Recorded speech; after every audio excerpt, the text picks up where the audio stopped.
लगातार चुनाव में गड़बड़ी की शिकायत कर रहे हैं, उस पर क्या कहेंगे? देखिए, भारतीय जनता पार्टी अब बेईमानी पे उतर आई है, लेकिन करोड़ों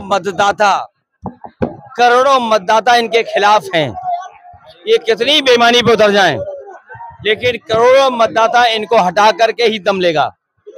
और जो सूचनाएं आ रही हैं, ये घबरा गए, बौखला गए हैं।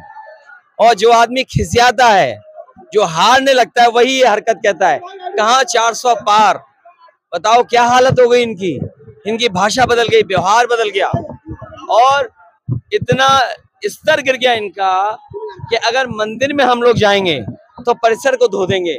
याद रखे बीजेपी, आज तुमने परिसर धोया है, जनता तुम्हें वोट डाल डाल करके ऐसा धोएगी कि दोबारा नहीं लौटोगे। पीडीए इस बार इनको धोने जा रहा है, क्योंकि पीडीए देख रहा है, पीडीए उत्तर प्रदेश में एक सीट पे लड़ाई में, बाकी सब सीटें पीडीए जीत रहा है। देखिए, आज अभी अगर आपने सुना हो, जब दुनिया के सबसे बड़े बिल गेट्स आए थे, कंप्यूटर के जानकार, और प्रधानमंत्री से जब बातचीत कर रहे थे, तो उन्होंने डिजिटल डिवाइड के बारे में कहा कि डिजिटल डिवाइड भारत में नहीं होने देंगे, उसके लिए कदम उठाएंगे। मुझे याद है कि समाजवादी पार्टी ने, जो आज गाँव आपको केबल और इंटरनेट दिखाई दे रहा है, जियो हो या सरकारी और हो, उसका फैसला अगर किसी ने लिया था तो समाजवादी पार्टी ने। उसके साथ साथ लैपटॉप बांटा था, और आज भी लैपटॉप चल रहे होंगे।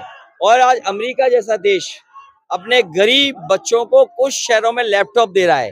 तो ये डिजिटल डिवाइड खत्म हो, क्योंकि गरीब को भी खाने पीने राशन के साथ साथ एक गुणवत्ता का राशन, एक पौष्टिक आटा, और पौष्टिक आटा मैं इसलिए बोल रहा हूँ कि जितने संपन्न लोग हैं बड़ी बड़ी कंपनियों के पैक्ड आटा ले रहे हैं। मैं कंपनियों का नाम नहीं लेना चाहता हूँ, अगर मैं बोलूं तो आप जानते होंगे कि किन कंपनियों का आटा आप लोग ले रहे हैं।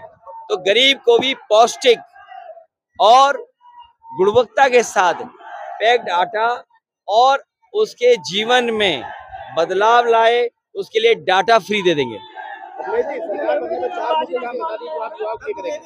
युवाओं को नौकरी नौकरी नौकरी और आरक्षण के साथ नौकरी है। क्या 400 पार? तुम्हें पता है आजकल तो किसी के मुंह से नहीं निकल रहा 400 पार। और आपने होर्डिंग नहीं देखी बड़ी बड़ी, जो कहते हैं डबल इंजन, एक इंजन गायब है उसमें से, और खटारा इंजन की तो फोटो नहीं लगाई। तुम्हें दुख होना चाहिए इस बात का।